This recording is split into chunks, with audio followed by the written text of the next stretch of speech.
Hello दोस्तों, आज हम लोग पढ़ेंगे कोशिका विज्ञान के बारे में। तो बेटा, कोशिका विज्ञान क्या है? साइटोलॉजी जो जूनियर के एग्जाम में आपके आने वाली है। तो कोशिका विज्ञान के बारे में आज हम लोग पढ़ेंगे कि कोशिका होती क्या है, सेल किसे कहते हैं हम लोग। ठीक। तो सेल किसे कहते हैं, सबसे पहले अगर इसकी बात करेंगे तो संसार में सभी जीव जो होते हैं वो छोटे से अमीबा से लेकर बड़े हाथी तक छोटी छोटी कोशिकाओं से मिलकर बने होते हैं। इन्हें ही हम लोग क्या कहते हैं? कोशिका कहते हैं बेटा, सेल कहते हैं। ठीक। जो छोटी छोटी कोशिकाओं से मिलकर, छोटे छोटे अमीबा से लेकर सभी कोशिकाओं से मिलकर बने होते हैं, कोशिका कहलाता है।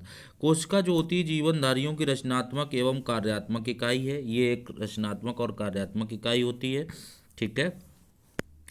यह अर्धपारगम झिल्ली से ढकी रहती। किससे ढकी रहती बेटा? अर्धपारगम में झिल्ली से ढकी रहती है। और इसमें स्वतः जनन की क्या होती है? क्षमता होती है। इसमें अर्धपारगम झिल्ली से ढकी रहती। किस झिल्ली से ढकी रहती है? अर्धपारगम झिल्ली से। बेटा ये इंपॉर्टेंट क्वेश्चन है, आप लोग लिख ले कि कोशिका जो होती है वो किससे ढकी रहती है? अर्धपारगम झिल्ली से ढकी रहती है। ठीक है, अर्धपारगम झिल्ली से ढकी रहती है। कोशिका की खोज सबसे ज़्यादा इंपॉर्टेंट टॉप मोस्ट क्वेश्चन 1665 ईस्वी में हुई बेटा। किसमें हुई?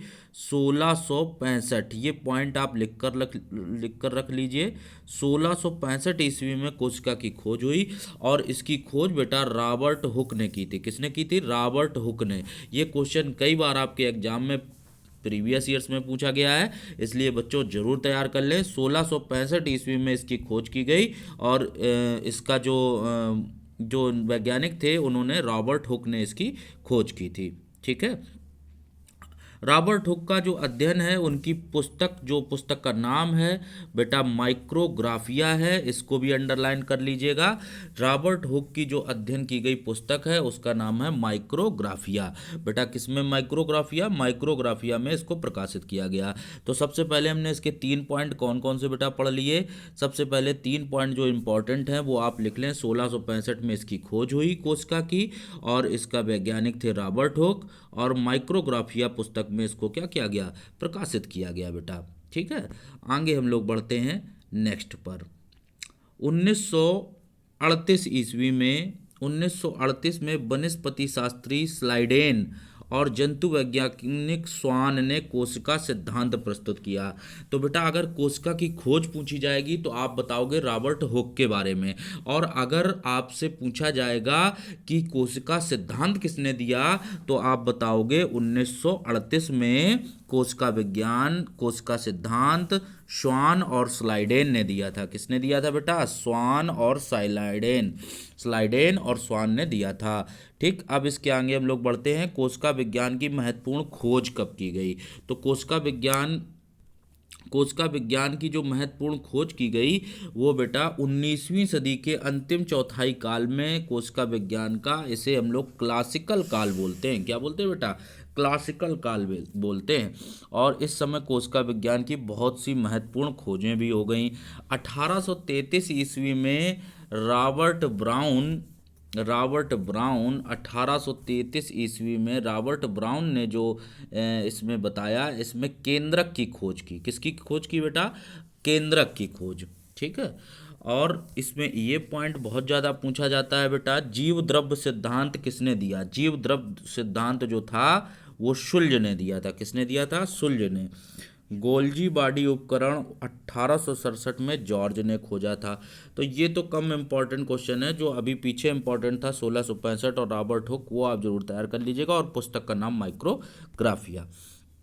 आगे चलते हम लोग देखेंगे। अब हम लोग पढ़ लेंगे इसमें डीएनए और आरएनए के बीच में अंतर पढ़ लेंगे बेटा। बहुत इंपॉर्टेंट है, ये बहुत ज़्यादा पूछा जाता है, डीएनए और आरएनए के बीच में अंतर। तो सबसे पहले हम लोग जान लेते हैं DNA, deoxy nucleic acid ribose nucleic acid. ठीक। डीऑक्सी राइबोस न्यूक्लिक एसिड और राइबोस न्यूक्लिक एसिड। तो डीऑक्सी राइबोस ये होता है, इसको हम लोग डीऑक्सी बोलते हैं। और यहाँ पर जो डीऑक्सी राइबोस होता है, डीएनए का पूरा नाम होता है ये बेटा। डीएनए में बेस एडिनिन, ग्वानिन, थाइमीन और सायोटीसिन होते हैं। ठीक है।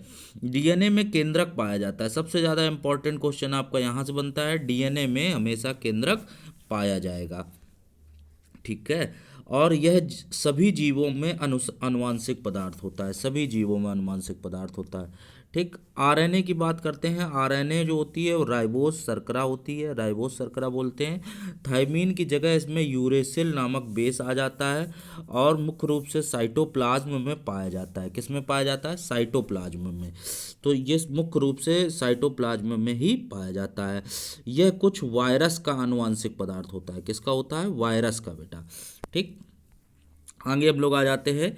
अब हम लोग जानेंगे पादप और जंतु कोशिका में अंतर। पादप और जंतु कोशिका में अंतर।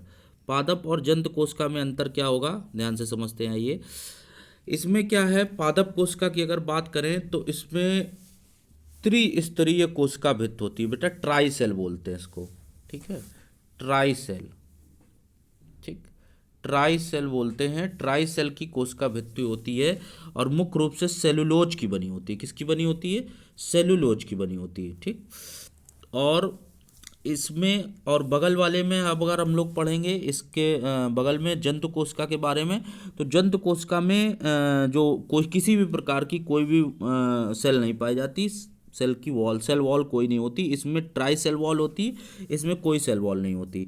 और जीव द्रव झिल्ली से ढकी रहती है, एक झिल्ली लगी होती है उससे ढकी रहती है जंतु कोशिका। ठीक है। कुछ पौधों को छोड़कर जैसे कवक, जीवाणु, सभी पौधों में पर्णहरित पाया जाता है। सभी में पर्णहरित पाया जाता है। ठीक। और इसमें जंतु में पर्णहरित नहीं पाया जाता। वनस्पति कोशिका में सेंट्रोसोम नहीं पाया जाता। मतलब जो पादप कोशिका होगी, वनस्पति कोशिका होगी, उसमें सेंट्रोसोम नहीं पाया जाता। लेकिन इसमें क्या होता है, इसमें सेंट्रोसोम की रचना बनी होती है।